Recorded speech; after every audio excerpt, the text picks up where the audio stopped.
I'm OP, and welcome to Project 101.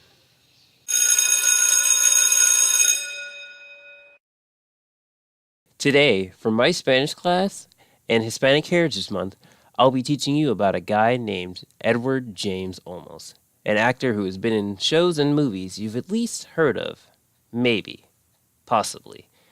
He's been in Dexter, The Green Hornet, Battlestar Galactica, Blade Runner, and Gem of the 80s, Miami Vice, and has even voiced in El Dorado, Beverly Hills Chihuahua, and The Magic School Bus.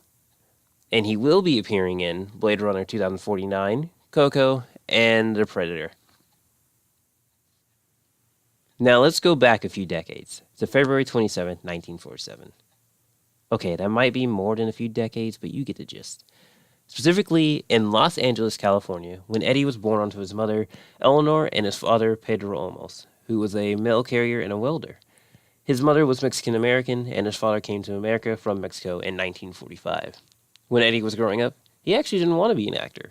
He wanted to be a professional baseball player, which at some point must have changed because at the age of 15, he was already an experienced rock singer.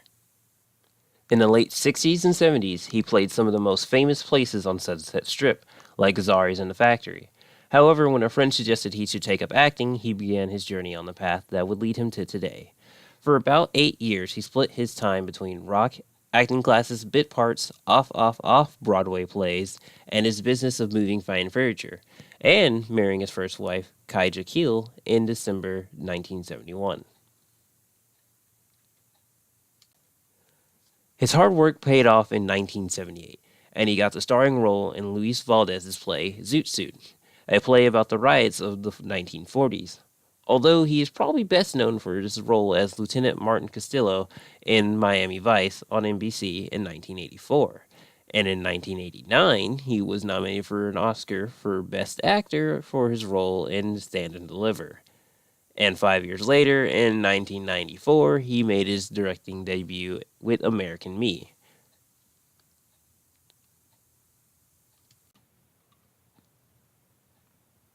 However, acting is only a bit of what he does.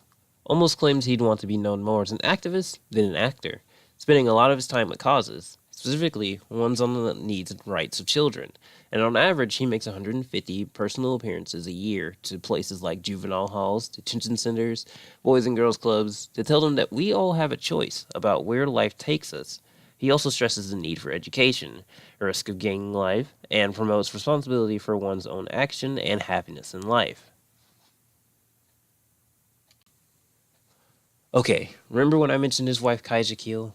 Well, they got divorced 21 years later. But before that, they had two kids.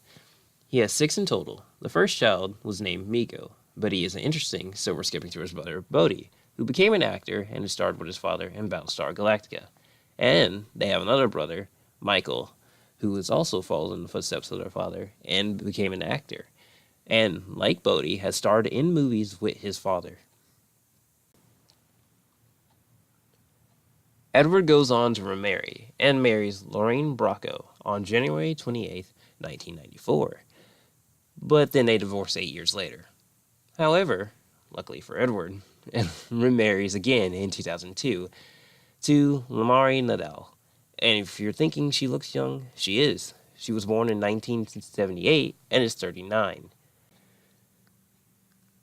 I've already mentioned how he had six kids, but if you notice, I didn't say he had any with his other two wives. Well, that's because he adopted four kids, three by himself, and the youngest with his wife. Funny enough, five of them work with him in his production company. One that runs the film division, one that runs television, one that runs production, and another that runs the company. And one also makes documentaries. But there is still more to Eddie. He has also served as an ambassador for the UNICEF and has received numerous accolades for his activism, and will long be remembered for going out in the Los Angeles riots of 1992 with a broom. One calm, reasonable presence in the midst of chaos and gunfire. In conclusion, Edward James Olmos has been on a long journey, starting as a rock star to being a movie star, influencing many along the way. And I know I can't wait to see him in Coco and The Predator.